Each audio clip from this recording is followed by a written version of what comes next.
Petit tour de chauffe avant le début du grand combat, puisque c'en est un. Oui, là je me prépare un homme d'attaque pour jouer un peu le rôle du bandit. Donc pour qu'on voit en temps réel comment le chien se comporte quand il est face à un bandit.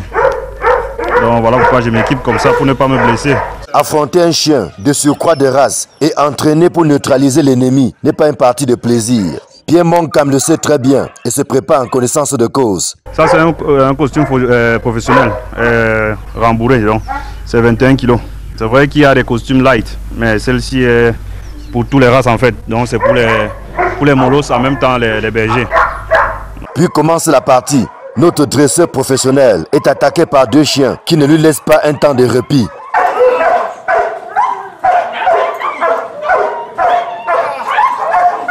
Heureusement qu'il est bien paré et ne ressent que difficilement les morsures de ses agresseurs.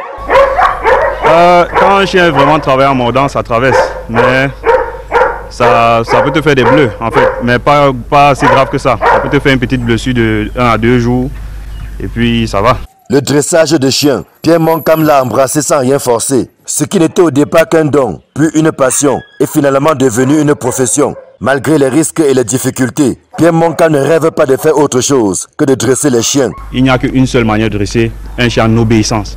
Mais c'est en agressivité qu'il y en a plusieurs manières. N'importe qui peut parler à un chien, il l'entend. Ça dépend seulement dans quel contexte ce chien a été dressé. S'il a été dressé pour un chien familial ou bien un chien d'accueil, il faudrait qu'il obéisse à tout le monde parce qu'il a appelé à côtoyer presque tout le monde. Il peut être dans un hôpital pour redonner le moral aux gens. Il faudrait qu'il parvienne à obéir à tout le monde. Mais si c'est un chien de garde, non, il ne va pas obéir à tout le monde, au contraire. À l'instar d'autres corps de métier, celui-ci n'est pas à l'abri de quelques aventuriers, mus par la part du gain que par l'envie de bien faire leur travail. C'est des amateurs de dresseurs, des gars qui ne maîtrisent pas en fait le dressage et qui viennent prendre les chiens et ils nous gardent le travail. Ça fait que quand il y a des clients étant confrontés aux dresseurs professionnels comme nous, ils ont parfois du mal à nous faire confiance pour un début. Mais après 2 ou 3 séances, ils comprennent que bon voilà, on est professionnel et tout, et ils nous font confiance.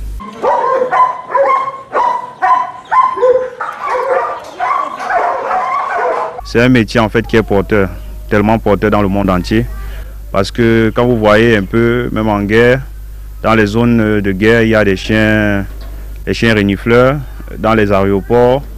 Donc en fait, il y a les chiens partout. Il est très réservé et même méconnu. Le dressage des chiens fait courir du beau monde aujourd'hui. Bien que ce soit un animal de compagnie dont beaucoup raffolent, c'est surtout la montée de l'insécurité dans nos villes qui a fait exploser le métier. Couchez. Bougez.